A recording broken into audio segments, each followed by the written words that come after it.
រឿងក្បាលមែន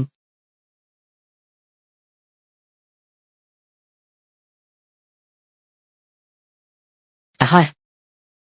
មានរឿងអីហ្នឹងបងស្រីបងចុះទៅមុនទៅទុកកន្លែងនេះឲ្យខ្ញុំចាត់ការចុះលោកចាស់ទុំត្រកូលឈិនមែនទេខ្ញុំសូមណែនាំលោកមួយម៉ាត់កុំបន្តវាយកទៅទៀតអីទទួលស្គាល់ថាចាញ់ទៅឈិនធីហ៊ូកំពុងនិយាយអីល្ងងហ្នឹងក្មេងកញ្ចាស់ឪពុកខ្ញុំចិត្តឈ្នះហើយអញហ៊ានទៅប្រាប់គាត់ឲ្យចាញ់ឥឡូវហ្នឹងត្រូវហើយខ្ញុំកំពុងជួយគាត់ហ៊ានដល់ម្លឹង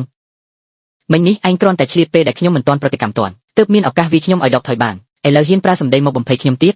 អញគិតថាអញធំឡើងដោយសារតែខ្លាចគេបានព្រមានអញហើយ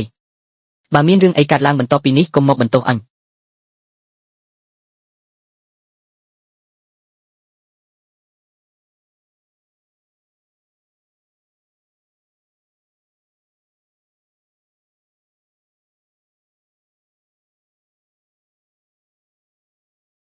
ដកចេញពីខ្លួនរបស់ខ្លានេះជាដែកអាតកំបាំងមិនក៏គេមានដែកអាតកំបាំងនៅលើខ្លួនបានធ្វើពុតបបបញ្ឆោតចេញទៅនេះជាបាតុភូតចម្លែករបស់មេឃនិងផែនដីច្បាស់ជាមហាសាស្ត្រាចារ្យដែលបានមកលេងត្រកូលចិនរបស់យើងបានចេញមុខហើយសូមមហាសាស្ត្រាចារ្យឲ្យមេត្តាលេចមុខមកមិនបាច់រកទេខ្ញុំបានប្រាប់ហើយថាខ្ញុំនៅទីនេះចិនធានហ៊ូអញជាក្មេងកំហូចមិនចេះចប់ទេអញញៀននឹងការធ្វើពុតជាសាស្ត្រាចារ្យហើយអង្គុយក្នុងអណ្ដូងមើលមេឃមួយកណ្ដាប់ដៃបើអញមិនដួលទេចាត់ទុកថាអញឈ្នះមួយកណ្ដាប់ដៃចង់វាឈ្នះអញចិនធានហ៊ូអញមើលទៅអញខ្វះការអប់រំថ្ងៃនេះអញនឹងអប់រំទូនមានអញជំនួសឪពុកម្ដាយអញឲ្យបានល្អ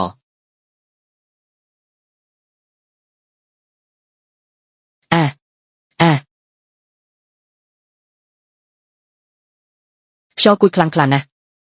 អញជាអ្នកណាឲ្យប្រាកដអូយកូនចៅត្រកូលឈិនចំនួនទី3តើទៅប៉ាសៀវហ៊ូពូកែណាឯងបានអីអួតមិញនេះគឺមហាគ្រូទីយាយីទេតើហើយក៏ដោយសារខ្យល់កណ្ដាប់ដៃរបស់មហាគ្រូទើបអាចដួលប៉ាខ្ញុំបានដោយសំណាងតែប៉ុណ្ណោះសូមមហាគ្រូបង្ហាញខ្លួនផងខ្ញុំនឹងទទួលបដិសណ្ឋារកិច្ចយ៉ាងល្អបំផុតមហាគ្រូអាចកំបាំងនេះមកត្រកូលឈិនរបស់យើងចង់ធ្វើអ្វីឲ្យប្រាកដថែមទាំងជួយឈិនធីហ៊ូអ្នកឥតបានការនោះវីទៀតឬក៏មហាគ្រូធុញទ្រាន់ហើយចង់ឲ្យមេគ្រូសាបញ្ចប់ការប្រយុទ្ធឲ្យបានឆាប់ពេលវេលាប្រកួតនេះរៀងយូរហើយសូម្បីតែមហាគ្រូជើងចាស់ក៏មិនសប្បាយចិត្តដែរបន្តិចទៀតខ្ញុំជាមេគ្រូសានឹងឡើងប្រកួតផ្ទាល់វីឆាប់ចប់ឆាប់អូយព្រះអើយ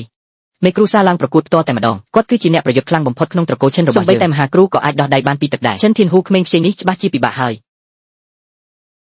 ឈិនធានហ៊ូបន្តិចទៀតខ្ញុំនឹងវាយអញហើយបងស្រីសៀវហូ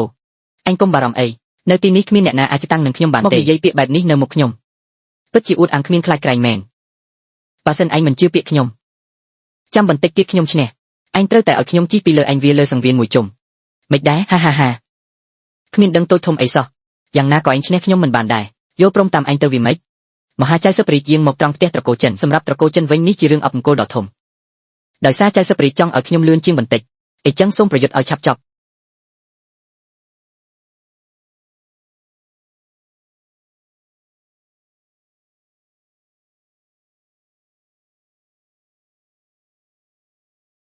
មិនស្រួលទេការវាយប្រហាររបស់អាមួយនេះមើលទៅហាក់ដូចជាគ្មានរបៀបប៉ុន្តែតាមពិតទៅវាមានសណ្ដាប់ធ្នាប់នៅក្នុងភាពវឹកវរនេះជាកម្រិតដែលចៅសឹកព្រីខាងក្បាច់គុណទើបអាចសម្រេចបាន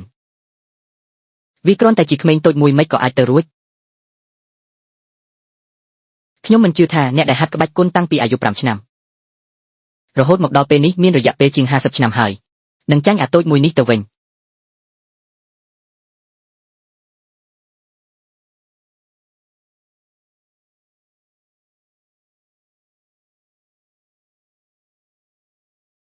ក្មេងប្រុសម្នាក់នេះពិតជាអាចវាយឈ្នះមេគ្រូសាឈិនដែលខ្លាំងបំផុតមែននេះមិនក៏អាចទៅរួចទៅមេគ្រូសាលោកចាញ់ការប្រកួតនៅលើសង្វៀនហើយឈិនធីហ៊ូម្នាក់នេះច្បាស់ជាមានអ្វីប្លែកហើយឬមួយគាត់ធ្លាប់វាយឈ្នះទីឆ្វៀននិងយងសឹងមិនមែនជាការឈ្នះដោយចៃដន្យសោះលោកចាញ់ហើយ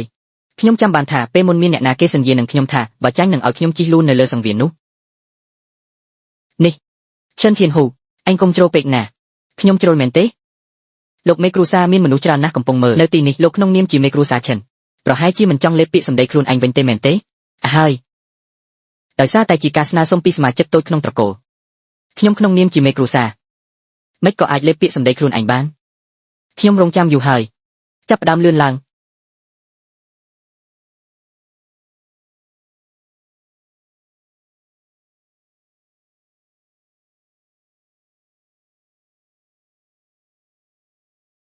ពិតជានៅតែក្មេងមែន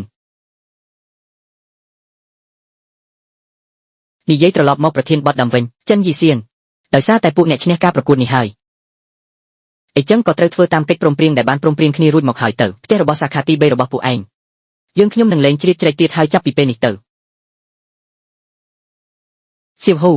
អញបានការពារផ្ទះរបស់យើងបានហើយអញគឺជាវីរបុរសដ៏អស្ចារ្យរបស់សាខាទី3ទោះបីជាកម្លាំងរបស់ខ្ញុំមិនសូវល្អដូចពីមុនក៏ដោយប៉ុន្តែខ្ញុំនៅពេលនេះក៏អាចការពារក្រុមគ្រួសារបានល្អដែរមែនទេ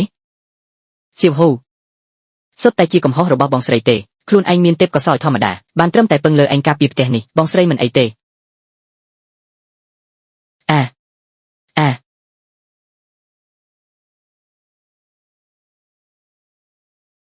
ជីពិតជាអូអមែនមើលទៅខ្ញុំមកចំពេលល្អហើយប្រមុខត្រកូលចាងវៃយីងអញមកផ្ទះត្រកូលចិនរបស់ខ្ញុំមានការអ្វីដែរបងស្រីមនុស្សនេះជាអ្នកណាសៀវគូកុំនិយាយគេគឺជាប្រមុខត្រកូលចាងតែងតែចង់លេបត្របាក់ត្រកូលចិនរបស់យើងដើម្បីក្លាយជាត្រកូលក្បាច់គុណលើកនេះមកប្រហែលជាមិនមានបំណងល្អទៀតហើយចាងវៃយីងពី3ថ្ងៃមុនឯងនាំគ្នាមកបង្កបញ្ហានៅសាលាក្បាច់គុណត្រកូលចិនរួចហើយរឿងនេះមិនទាន់បានទីជំពាក់ឯងផងថ្ងៃនេះឯងបែរជាមកដល់មាត់ទ្វារខ្លួនឯងទៀតកុំភ្លេច follow និងចុច like share ឲ្យ admin ម្នាក់មួយផង